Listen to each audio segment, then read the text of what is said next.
अस्सलाम वालेकुम students, profit reporting को और मज़ीद आगे जो है बात करते हैं। और आज हमारा टॉपिक जो है वो प्रॉफिट मार्कअप का है। उसके कुछ सवालात को हम डिस्कस करते हैं।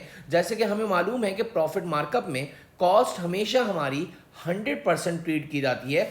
आपके सामने एक सवाल मैं कंसिडर करता हूँ कि सेलिंग प्राइस इधर रखा, कॉस्ट प्राइस, और इधर रखा मैंने प्रॉफिट मार्कअप। और जैसा कि हमें मालूम है कि in profit markup cost is always treated as 100%। और अगर कंपनी का प्रॉफिट मार्कअप फॉर एग्जांपल 20% है तो इसका मतलब ये हुआ कि सेलिंग प्राइस 120% हो गई। इसका एक एग्जांपल ले लेते हैं। अगर किसी प्रोडक्ट का, किसी चीज़ की सेलिंग प्राइस 2400 है और अगर वो शॉपकीपर 20% मार्कअप पे काम करता है तो हम बहुत आसानी से उसकी कॉस्ट प्राइस निकाल सकते हैं कि 2400 जो कि बराबर है 120% के। और जो चीज़ मालूम करनी है 100% हमने ऊपर रख दिया तो हम आसानी से कॉस्ट प्राइस निकाल सकते हैं। तो इसकी जो आपके कॉस्ट प्राइस आई वो 2000 रुपये आई, यानी 2000 वाली चीज़ आपने 2400 की बेची है। इसका मतलब है 400 रुपये हमारा प्रॉफिट मार्कअप हुआ। इस तरह अगर एक और सवाल हम कंसिडर करें, फॉर एग्जाम्पल सेलिंग प्राइस इधर रखा, कॉस्ट प्राइस इधर रखा और इधर हमने प्रॉफिट मार्कअप रखा। फॉर एग्जाम्पल एक सबसे पहले तो डेफिनेशन ये है कि in profit markup cost is always treated as 100%। और अगर कोई कंपनी का जो है 30% मार्कअप पे काम कर रही है तो इसका मतलब है कि सेलिंग प्राइस 130% हो गया। अगर फॉर एग्जाम्पल किसी प्रोडक्ट की कॉस्ट जो है, कॉस्ट प्राइस 10,000 है तो आपसे वो पूछ रहा है कि ये इसको मैं कितने में बेचूं कि मुझे पूरे 30% मार्कअप हो जाए।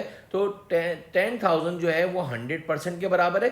जो चीज़ आपको गिवन है उसकी परसेंटेज को आप नीचे लिखेंगे डिनोमिनेटर में, और जो चीज़ आपको मालूम करनी है उसकी परसेंटेज को आप ऊपर रख दें।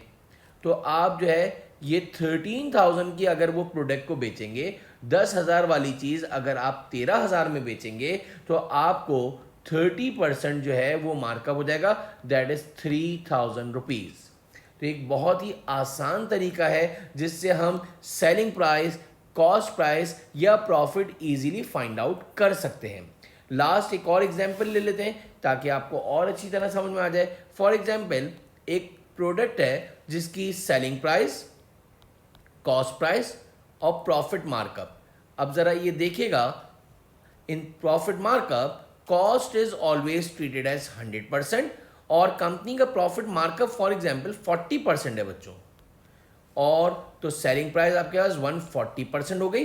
अब आपको ना ही उसकी सेलिंग प्राइस दी हुई है ना ही आपको उसकी कॉस्ट प्राइस दी हुई है। फॉर एग्जांपल उसका प्रॉफिट मार्कअप आपको 1600 रुपीज़ दिया हुआ है, तो यानी कि 1600 किसके बराबर है, 40% के।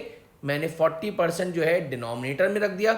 अगर मैं 100% ऊपर रख दूंगा तो मैं आसानी से कॉस्ट प्राइस फाइंड आउट कर लूँगा।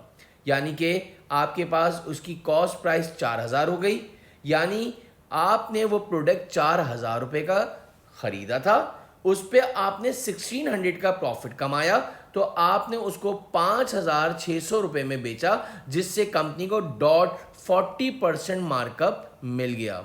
यानी 4,000 की चीज़ आपने 5,600 की बेची, जिस पे कंपनी को 1,600 रुपीज़ का प्रॉफिट मार्कअप हो गया। तो होपफुली ये आपको सारी जो है वीडियोस बहुत अच्छी तरह से समझ में आ गई होंगी। Thank you.